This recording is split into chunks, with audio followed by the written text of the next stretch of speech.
Omnibus is a production of iHeartRadio. This is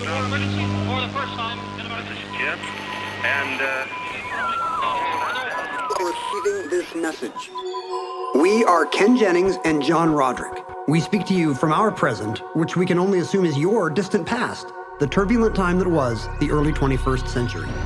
Fearing the great cataclysm that will surely befall our civilization, we began this monumental reference of strange and obscure human knowledge. These recordings represent our attempt to compile and preserve wonders and esoterica that would otherwise be lost.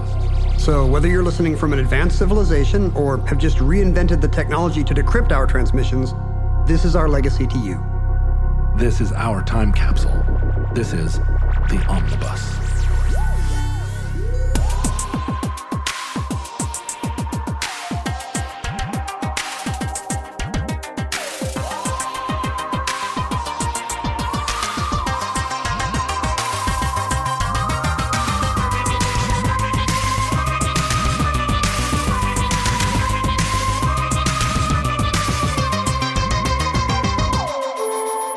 You have accessed entry 988.HO1308, certificate number 41871.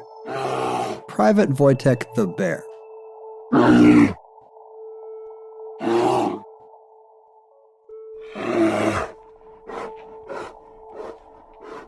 Seems like the kind of nickname that somebody named Private Wojtek would get, right? He's the bear. That's like his CB handle. Yeah. Or maybe it's post Don't Ask, Don't Tell, and it's more of an identity for him. Oh, interesting.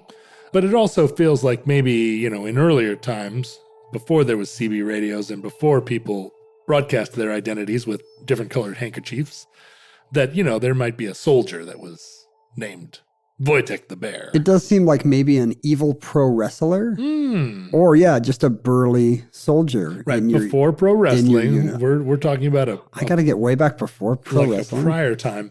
Last week, we talked about the Crimean War, but now we're going to talk about another series of events in wartime, also in Russia. Does it involve Eastern Europe or Russia in any way? Sorry, this is my last one, and from now on, I'm going to talk about math problems. So we taught you how to say cavalry. Will this be the episode where you say Soviet perfectly every time? Well, actually, in this episode, cavalry plays a role later on. Oh, wow. So you're going to backslide. Super baffled now about what is what. So correct me when I get there. Cavalry is like the methadone of cavalry. Yeah, cavalry. But Private Wojtek was actually a bear.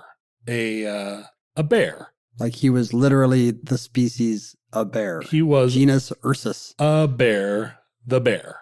I like how his name distinguishes him from other Private Wojteks who may have been different species. Private Wojtek. Private Wojtek, trout, the ostrich. Private Wojtek, the washing bear. Right, Private Wojtek, the sentient gas.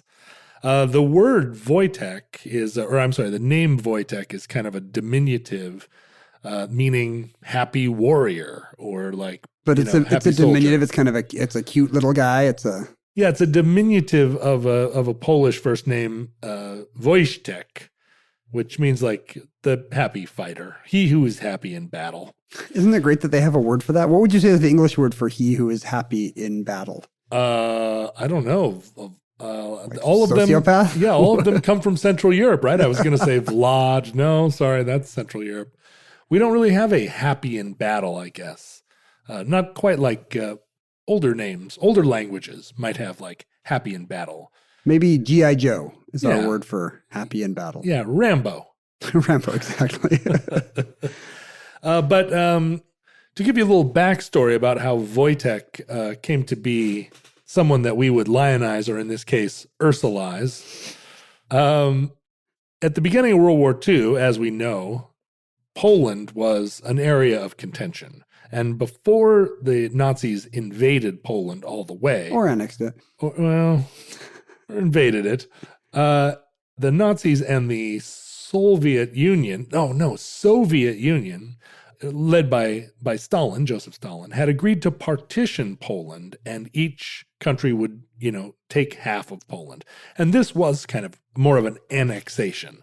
They felt like Poland didn't deserve to exist, or, the Poles themselves represented a much smaller group of population within what had become a very large Poland. They'd been kicked around by Russia and Germany for centuries. That's right. And this was time for Russia and Germany to divide Central Europe to make a new border It's an attempt to keep the peace, which did not last. It didn't last, and the Nazis invaded all of Poland in 1939. But before that, the Russians had committed some pretty major atrocities against the Poles, and in particular the Polish army, and had executed like a grave number of the Polish officer class, had basically decimated the Polish military by murdering all of their This was on officers. purpose, from the top down. Yeah. This was an attempt to pacify the Poles and eliminate the Polish military.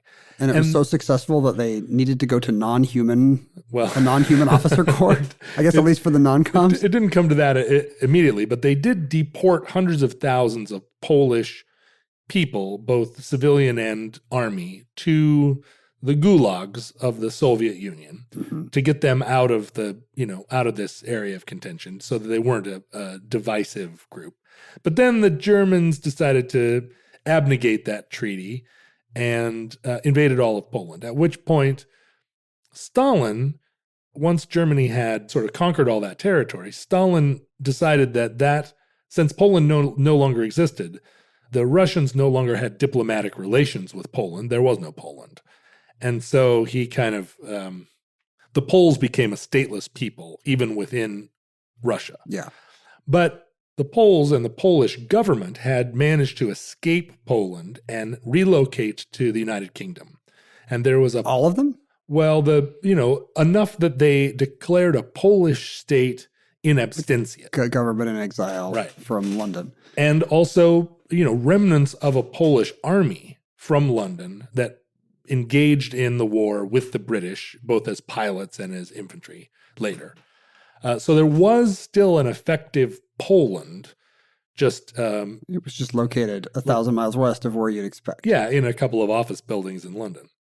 But that Polish government, now that Stalin and the USSR were allied with Britain as part of an anti-German ally, that Polish government in exile negotiated with Stalin so that he eventually granted amnesty, in quotes, amnesty to all of the Polish refugees that were within the Soviet Union. They're in the Gulag system still. Right. And allowed the Poles there, now, far into Russia, right? They're in Kazakhstan or they're back in the Caucasus Mountains, to form a Polish army or elements of a Polish army that would then presumably fight with the Russians against the Germans. And is that what happened? They got sent to the Russian front. But it was very clear that the Poles did not want to fight on behalf of the Russians. The Poles had no love for the Russians. That's tricky. At that point. And so continuing negotiations with the Polish government in exile, it was agreed that the Poles would be able to leave Russia overland through Iran. There was no capability to do an airlift. You couldn't go back to Poland. Well, hold on, John. Couldn't they go to one of Russia's many warm water ports? Well, unfortunately, Ken, as we've covered in earlier episodes, there weren't that many warm water ports. Right. And also, that was the Black Sea was also in contention during this war. So what is the safe way out of World War II. Out of Russia for these Poles? Well, overland through Iran and then through Iraq, which were also contested territories, and eventually to Palestine, which was part of the British mandate after World War I. What we think of as the Middle East, Palestine, Lebanon, Syria, were divided between Britain and France in kind of a situation where those two countries were administering those territories. Of course, at the end of World War I, we were promising self-rule to all of the, Woodrow Wilson had this policy of self-rule to all the peoples of the world instead of these kind of colonial governments or overarching governments. But then a lot of those deals went south. When it turned out they would be less profitable for the colonial powers involved. Right. So Britain was like, we'll help you with this independence by being your administrators for a time. But there was a large English and French contingent there in the in the Levant. What a crazy situation. So you've got hundreds or even thousands of Polish soldiers. Hundreds of thousands. Hundreds of thousands? Of Polish soldiers. That was how many people Stalin had. Yes. I guess you can't say that's not an effective prison camp system he's got going. That's right. Pretty solid. Even the Gulag Archipelago is 3 giant volumes. So he's got, right, even the books about it are too big. So they're getting sent down through Iran's so far away. Yeah, to meet up with British and French troops on the Mediterranean coast. Right. And it's a long slog. Sure. And they are traveling by train, but also just in convoy. And there's a large civilian population sort of bedraggled following along. What are the civilians going to do? They can't be repatriated. Well, they're going to get to the Middle East and then take some boats, maybe to London, maybe to France, maybe to, whoever will take them. But get us out of Russia is a big part of it. And also, there's a large contingency of Jews in this group who are not really Stalin refused to allow the Jews to matriculate into the armed forces, even into the Polish brigades. And I don't know if you're aware of this, but there was a lot of anti-Semitism among the Poles. I've heard. Yes. So they did end up joining this Polish brigade as it marched south. And in fact, no less a person than Menachem Begin was a member of this Polish army. He'd been, taken to Russia and then marched out of Russia with this group of Poles. So there were Jewish soldiers in the Polish army. It just wasn't going well. Yeah, they weren't they suffered a lot of anti-Semitism from their comrades in arms. I've seen Private Benjamin. That's right. Believe me, I know how this is. You do. You've known how it goes. You've lived it. You're an ally. Not just a member of the Allies, but also an ally in general. So as they're marching out, they're at a train station in Iran, and a young lady, a member of the Polish refugee group by the name of Irina Bokiewicz, found a little boy who was in possession of a bear cub. Was it Christopher Robin? It was not Christopher Robin. It was an unnamed little Iranian boy who claimed that he had found the bear cub after his mother was shot by a hunter. The bear's mother. Bear's mother was shot by a hunter. I don't think the boy's mother was shot by a hunter. And the little boy is just wandering around the train station with a bear. With a little bear. Like it's maybe busking or begging. And right. The bear is a prop. Now, I have been to a town in the East. Let's call it the East. The East, like North Carolina. Yeah, no. Yeah, like New Hampshire. No, the East of Europe, where I was sitting at a cafe, and here along came a man with a bear. And it was a grown bear, and it was one of these bears that we're describing, which is a Caucasian bear from. Did you feel more comfortable when from this area? Did I have a latte or something? Like, how did you know? And it's a member of a genus called the Syrian brown bear, and it's actually a brown bear, not a black bear, but it's small. It's a small-sized. It's like a black bear-sized brown bear. What is it? Okay, black bears are roughly human size, but maybe bulkier, thicker. 6 feet tall, but quite a few more hundreds of pounds. He chonk. That's right. He's a little thick. You really are into that chonk thick thing.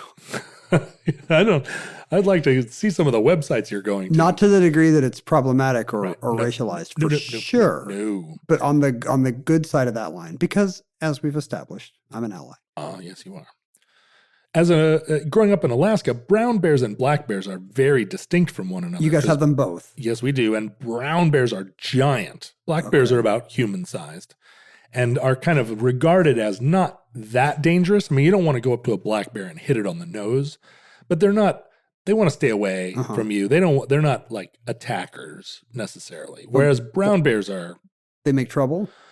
I think they're certainly a lot bigger than you or I. Mm-hmm. And again, I think they want to basically stay out of trouble, but when confronted, they won't turn and run. They'll happily charge you. But the Syrian brown bear is a smaller, cuter, more manageable size. And this is the one you saw annoying sidewalk cafe patrons in Moldova or wherever you were. So this man had this bear, and he came into the square, and he had a stick, and he whacked the bear pretty hard, and the bear stood up on its hind legs, and the bear had a muzzle on, and the bear proceeded to the accompaniment of this man's screechy violin. He was playing Living on a Prayer by Bon Jovi? He wasn't. He was playing some sort of Balkan screech music. Love it. Which I'm sure on a different instrument would have sounded better. But he started to play this tuneless tune, and the bear danced. And this was Was it sad, or was it It was deeply sad. Sad. I'll out the town. It was the town of Stara Zagora in Bulgaria. And Stara Zagora is an up-and-coming town, and the Bulgarians are pretty sophisticated. This is a nice town that was becoming more and more tourist-friendly, and it was a pretty nice little place. And you could tell that the other people in the cafe, and in general the people in the square, were disgusted. Oh, like even to them, they were a not bad vibe and not into it. They were modern folks who were just trying to have a latte, and this guy was making this bear dance, and the bear was obviously tortured. I mean, this is not something you would have been surprised to see in any Western city 100 years ago or something like Elizabethan London or, turn of the century Chicago, trained animals having to do awful things, including bears. Not uncommon. Not uncommon. And it was impressive in the sense that you don't often see a bear that's been so, for lack of a better word, domesticated. But this guy kept this bear dancing and doing tricks up on his hind legs, trying to collect money from passersby.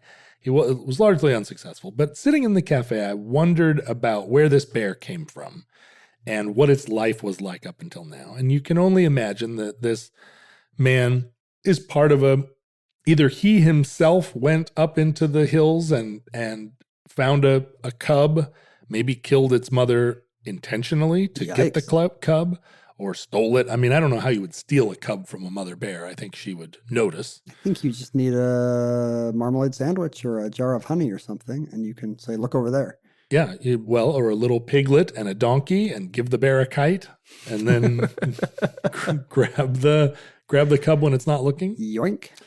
But so this story about Private Wojtek being discovered at the train station with a little boy, a charming little boy who had just saved it from disaster, it always rung a little weird to me because it felt somewhat like maybe the bear had come to this train station via a more tragic story. There's a bear smuggling ring. I don't know if the little boy had the bear pulling tricks, but like turning tricks. I mean, in 1942, things hope not. Things were a lot edgier. You need a hotel detective to settle that down. But Irina or Irina, how would you say what would the Polish translation of Irina be? I feel like my opinion as a non-Pole is good night, Irina. Irina, I guess. Yeah. Well, Irina liberated the bear from the boy. I'm sure paid him some kopecks. But you do a good deed, and look, now you've got a bear. Well, you've got a little bear, a sweet little bear, and they were living in the problem with sweet little bears, John. This is the thing. Normally, a sweet little bear would end up being a big problem, and for them, I think in the refugee camp, the bear became kind of a little bit of a mascot for them, and was a cute little fella and providing a lot of comfort to people. Became kind of an emblem of their little group. Irina was the daughter of a Polish general, and eventually, as the bear grew and became more and more unmanageable by the civilians, a lieutenant named Anatoly Tarnowicki. Yeah. Please stop asking me how to pronounce Polish things that I cannot see. Anatol We're going to play Ken, it's time to play our game. I will mispronounce a name in a language you don't know, and you will tell me how to actually say it. Yeah, I am sorry to all the Polish speakers, but Anatol Tarnowicki decided... Is he Tarnowicki. Tarnowicki. Anatol Tarnowicki became the protector of the bear and brought him along with the Polish Second Transport Company, which was part of this kind of coalescing Polish army group. And they started to march down. They adopted the bear into their group, and a group of soldiers and sort of hardy men were able to manage this 6-foot-tall bear a little bit better. And he was still a teen bear, so hadn't quite filled out. It's got to be worse, even if it's a teen bear. But they started to feed him, human food. He really loved beer. Did it sleep in the barracks? Yeah, almost certainly. Probably. Almost certainly did. So, that is the vibe. He's not in a cage. No. He's a tame buddy. He's along with them. He's probably imprinted on them if he's been with humans since he was a cub. And he learned to march. He learned to march? He would march along on his hind legs. I guess that's what they say about the army. It can teach even the dumbest kid. That's right. Even the dumbest bear can end up in the Polish army. No slur intended. Eventually, the Second Transport Company became part of the 22nd Artillery Supply Company. These are supply companies, not combat units. And is this an allied thing, or is this its own Polish chain of command? This is a Polish chain of command at this time, but by the time they get to Palestine, then they get integrated into the British command at this point. And during that, when they arrived in Palestine, a large proportion of the Jewish soldiers in the Polish regiments left the Polish army and actually went over to the British army because they were sick and tired of the anti-Semitism within the Polish ranks, and they actually enlisted in the British army because Palestine, they kind of identified more with Palestine as a homeland, which became Israel, and became actually British soldiers. But the British soldiers and the Polish soldiers ended up fighting side by side with one another as part of the original invasion of Italy. Oh, so these are the troops that were invading Italy. These were the troops that then left Palestine and joined up with others to open this front, this Italian front, that then marched up Italy. And the Polish army played a major role in the Battle of Monte Cassino, which was this, devastating attempt to capture Rome by fighting this, the Nazis were fighting this rearguard action, and Monte Cassino became this area of contention. And the Polish Second Corps played a really large role in capturing Monte Cassino. And they had a bear with them? And during this time, so once they got to Palestine and were joining the British had a standing rule that you're not— No bears. Well, yeah, you're not bringing any animals. Is that the famous British sense of decorum? No bears, I'll say. I have seen the first Paddington movie, and I'm well aware what the British think of a new bear in the neighborhood. That's right. They're very suspicious. Let alone in your army. Uh-huh. And so the Poles, in order to not have to leave Wojtek behind, enlisted him in the Polish army and gave him the rank of private, and he had his own— Again, we have the Air Bud scenario. There's nothing in the rule book that says a bear can't be a Polish private. That's right. You can't bring a bear, but can you bring a private? Yes, of course. Look at this cultural relativism. The British are too afraid to be like, I'm afraid that's a bear. We don't care if this is not allowed in your military. The officers are like, hey, is it a bear? And no. The Poles are like, nope. Nope, just a Polish person from the mountains. So Private Wojtek joined the Poles on their way to Italy. And during the Battle of Monte Cassino, he distinguished himself. Really? Because killed 150 Italians. He was a member of this supply company, and it was part of the battle was a large artillery bombardment, and he was capable of carrying boxes of artillery shells that were like 100-pound boxes of shells that a human soldier couldn't carry. You'd need many human soldiers to do the work of one Wojtek. You need a guy on each corner of this big box to move it up to the artillery, whereas Private Wojtek could do it all by himself.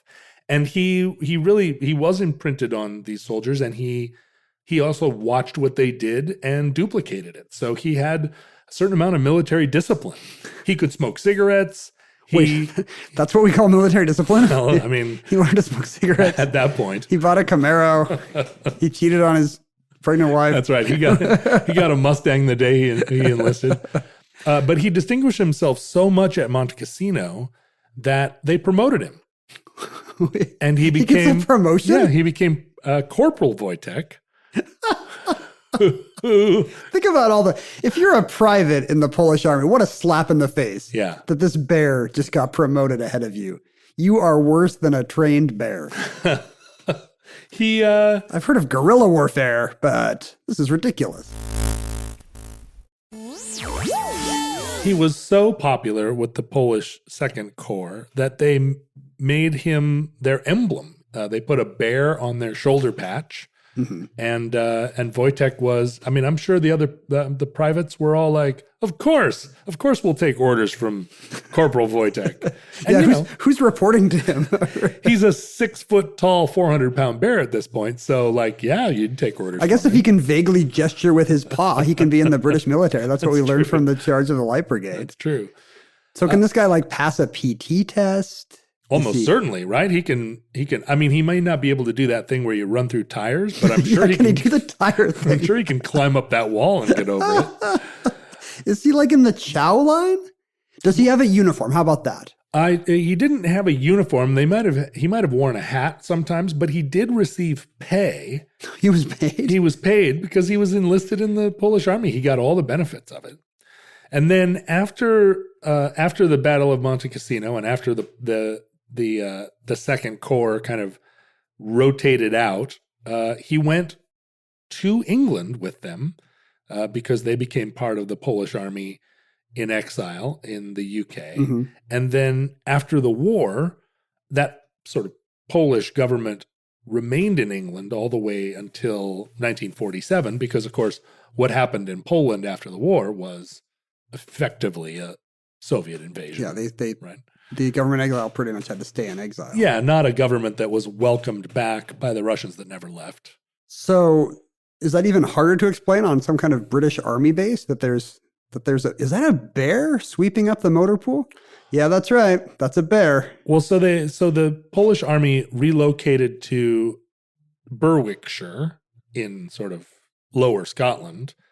And Corporal Wojtek became extremely popular with the locals there because who doesn't like a beer-drinking, cigarette-smoking he answered to commands in Polish. So I was afraid this was going to be like a Dunstan checks in scenario where the animal raises all kinds of havoc with his antics and borderline crimes. But what we have here is a Paddington 2 scenario where a group of rowdy men is disarmed and charmed by a lovable little brown bear. And somehow his association with all of these men, I guess, suppressed whatever the wild animal tendency would be to eventually become uncontrollable or to... What an amazing nature versus nurture test case we have here. Right. I mean, all you need to do with any kind of... I mean, this was the problem with Siegfried and Roy. They just didn't have a bunch of Polish soldiers around to keep their tigers and lions in line. Do you think they neutered him physiologically in some way? I bet not. It seems like they would,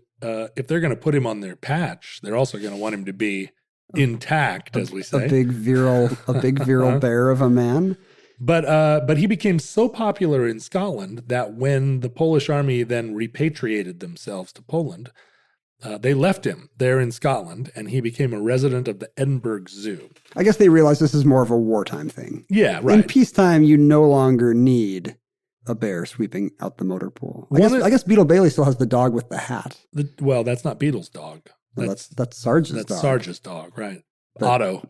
But it would be weird if Sarge had a giant bear. Well, I don't know. They gave Otto a desk, and he sat there, and who knows what he did. Maybe they should have taken Wojtek and given him a desk at the Minister of Armaments.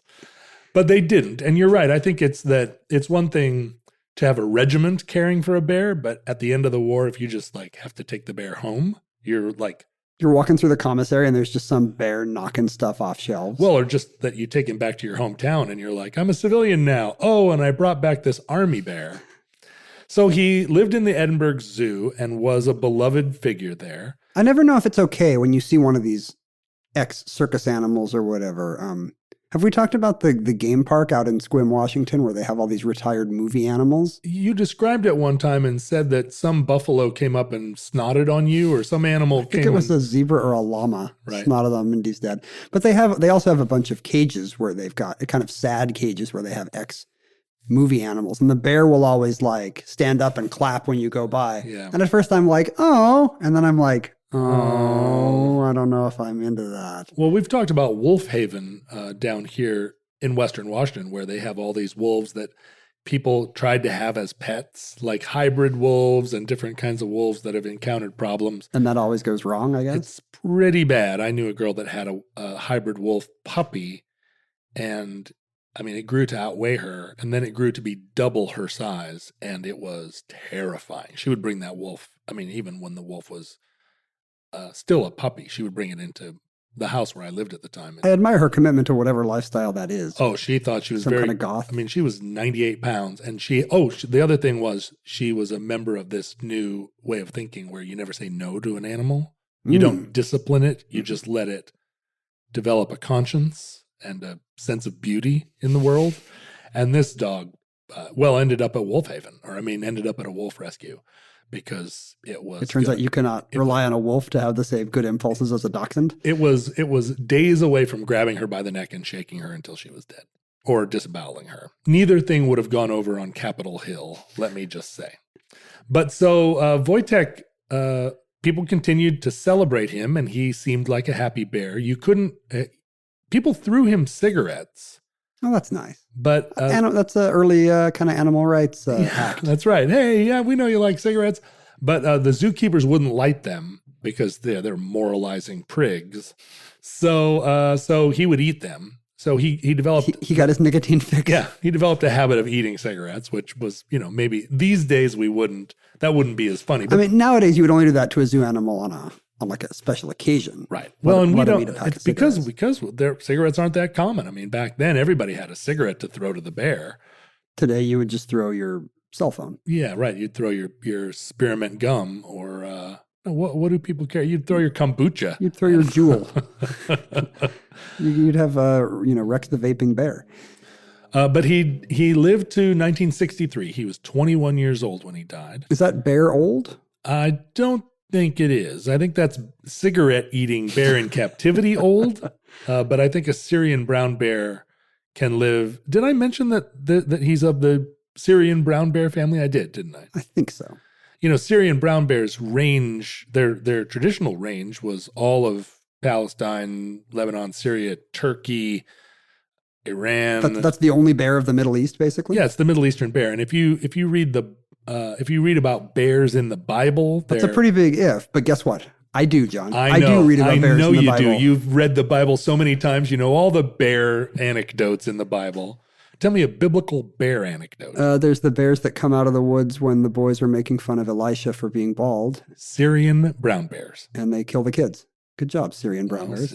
I guess the kids should have thrown cigarettes to it. That's right. The kid should have been in the Polish army. But so, no, I don't think 21 years was a long time for him to live. But they were happy years. They were happy years. And just recently, there's been a sort of revival of Corporal Wojtek in... I feel bad that we're calling him private and we're not giving him the rank he retired on. That's right. Well, and I'm sure, there was probably somebody in Poland that continued to collect his benefits for a while. Yeah. But so just recently, several statues have been erected to the corporal to commemorate I think both the novelty of his experience and also the goodwill that exists between men and animals that Corporal Wojtek personified. It's a real victory for the one of the most important natural rights we have, the right to arm bears. That's awful. And that concludes Private Wojtek the Bear, entry 988.HO1308, certificate number 41871, in the omnibus. Now, future listeners of all stripes, possibly mammalian, possibly ursine, maybe Syrian brown bears. Maybe they regain some of that lost territory. Maybe they come down out of the hills and regularly eat Philistine children. Or Philistine cigarettes. Please put down your luncheon of delicious cigarettes for a moment and listen as I confess to you that John and I were, as products of our time, avid connoisseurs of the worst thing ever, which is social media, kind of the cigarette eating of the internet. Barf. But you could always find us, if you wanted to laugh, at John Roderick or at Ken Jennings on Twitter. John was at John Roderick on Instagram. We were collaboratively at Omnibus Project on pretty much any social media platform worth your while, and some that haven't even been invented yet. We were proud to help institute and foment the Futurelings Facebook group on Facebook, which discusses the important academic accomplishments of the Omnibus Project and its various scholastic aims. Please go commune with them. They're delightful.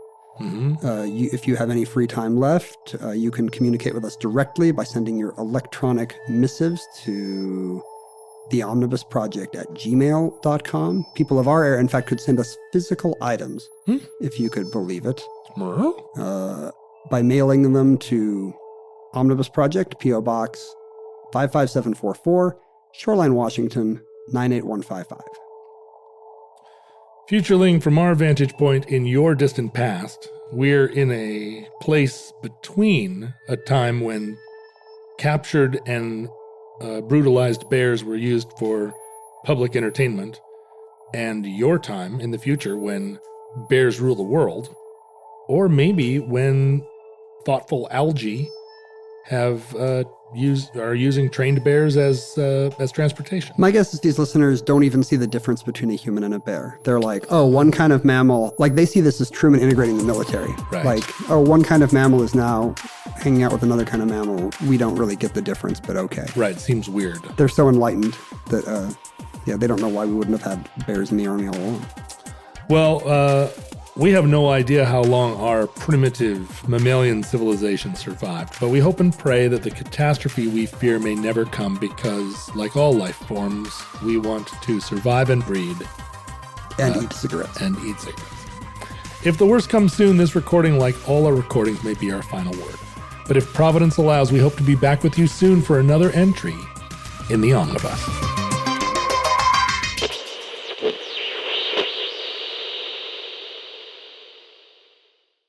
For more podcasts from iHeartRadio, visit the iHeartRadio app, Apple Podcasts, or wherever you listen to your favorite shows.